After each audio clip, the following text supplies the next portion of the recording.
Okay, so it's been a little while since my last video. We've had a little bit of an internet hiatus due to lack of cell service and internet, but it is now the peak of summer.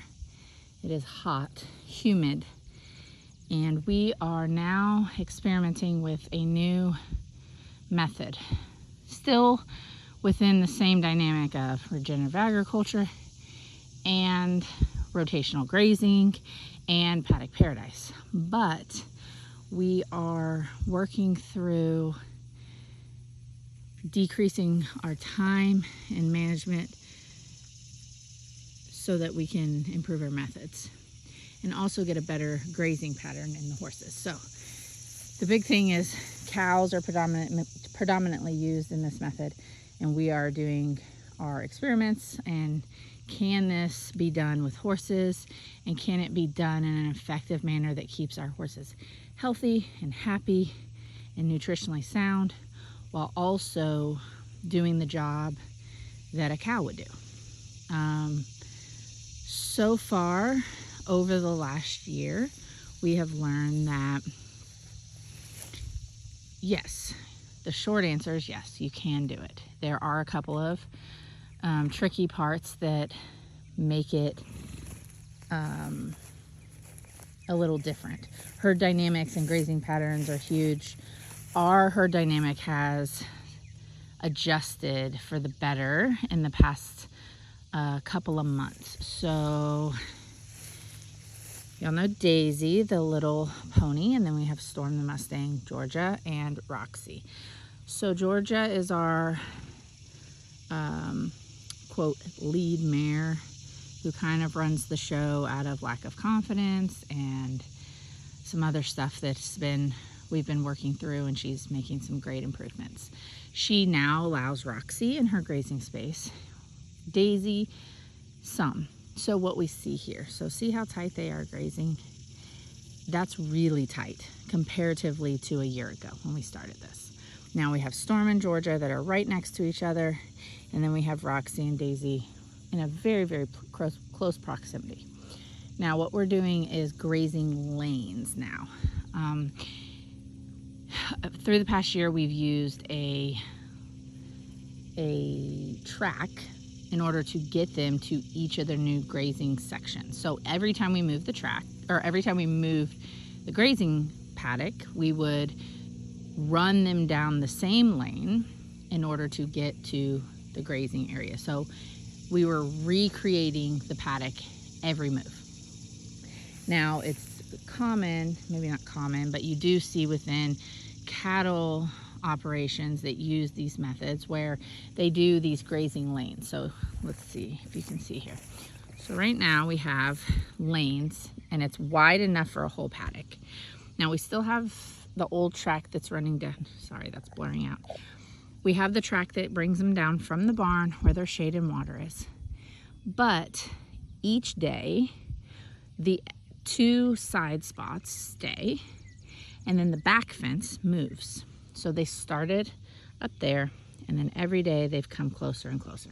Now, the experiment was, will a horse move on to the new grass and not overgraze the previous section? Because we know that shorter grass has higher sugar, and it is more palatable, and that shorter grass can cause more of the laminitis issues.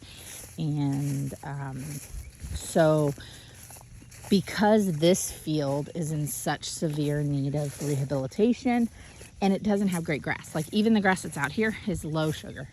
Broom straw, which is not very palatable for any animal. It's pretty young broom straw, so they will eat some of it, but a lot of what's out here is weeds. So you can see how well they ate that top section, and we've been watching them. So they have created some lanes, which is you can kind of see, which is natural for horses. They're gonna walk in patterns, but it's not the same pattern for weeks on end. Now, we've been grazing this lane for about a week, and the part that's most fascinating to me is every time we opened up a new lane, they bunch up to the front. Now, again, that could be because the grass sucks out here. I don't know if they're going to do that when they get to better grazing, better grass, clover, things like that. We don't have clover out here. We have red clover, no white clover. This field is in need of a lot of help, and our end goal is to be able to finish steers out here. But right now, our grass quality is so poor. So we're using, since our last video, we have gotten sheep, and our goats have become quite efficient grazers. So we have them in the wood lines. Let's see. So the silver shade, that's our sheep. Now right now we only have 2 little baby lambs. We're trying to work on getting some more. The fascinating part about them is they don't eat grass quite like horses, which is kind of what we thought. They eat grass, but they kind of eat halfway like a goat, halfway like a horse, but almost closer to a goat. They like broadleaf. They like the shorter stuff way down at the bottom. So they're doing that, and they've grazed this whole top lane up here, and now we're coming down, and then over there in the woods are the goats. Now the goats are gonna back graze all this that the horses have grazed, and you can see they've left all the weeds. They ate all the grass, left all the weeds. So we're kind of tag team, triple teaming this grass out here. Shockingly enough, the goats have healed the broom straw the quickest and most effectively out of all the animals. Now the sheep, I'm not sure yet because we haven't had them long enough to really make that determination. But areas where the horses have grazed multiple times and the goats have grazed multiple times, when the goats are left to graze it hard and long, and by long I mean 7 days max, that area recovered and had some really good grasses come up in replace of the broom straw, which tells us that the pH was probably adjusted in that area with the compaction, the grazing, the manure, and the urine. So really right now we're just doing lots of experimentations, trying to figure out how do we get our grazing to be the most effective, how do we keep our animals in the most natural way possible, keep them healthy and happy, to where they have all the things they need, but we're not overworking ourselves to the point of insanity. And you know, I guess that's the golden ticket, is figuring out that dynamic. So we hope to see cows in this field in the next 2 years. That's the goal. So we have some fencing that needs to go up, some exterior fencing, and then we would like to get a few more horses out here, but we really want to grow slow enough that we don't overburden our grass and we manage our rain levels and things like that. So I'm gonna walk through this pasture really quick, and then so this was what they were just on yesterday, and they are leaving rosebush, and they're leaving sycamore, sumac, and they're leaving cedars, and they're leaving black-eyed Susans. So look at this here. You see how tight they are grazing? That is not typical. Daisy's using Storm's tail as a fly swatter. This is not a typical grazing pattern for horses. They typically will spread out a bit more. Now this grass is finally a little bit better, and so they are eating this a little bit better. And whew, on these fly masks. No. Are they still in that front? Okay. We got itchy faces. Roxy's looking really good. She's put on some weight. She's sweating. But that's the cool thing, is she's gained weight. Georgia has lost weight.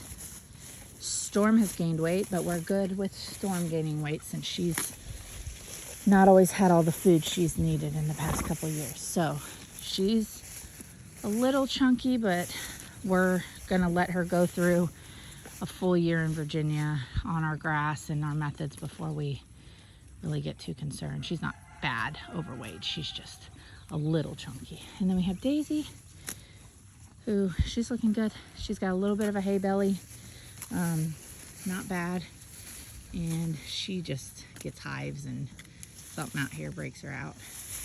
But she's looking good. Seems to be improving her, just the way her behavior and the way she is around everybody. So everyone seems to be really thriving. And so this was opened up maybe 2 hours ago. So you can see tons of grass, and they're just going to town on this grass, eating all this down. And then this is their section for tomorrow, already set up. And that just, all we gotta do is just pull this lane. They'll be here tomorrow. And then on Tuesday, we will come up here, leave this fence here. We'll take that fence down and move it over. And then we'll back fence them at the front and every day. And we can, if this does work, we can get our equipment set up so that the fences, or the cross fences, these right here, are cut to length with a little bit of excess, so that we can set up as many as we want. So then it's just go take off the back fence.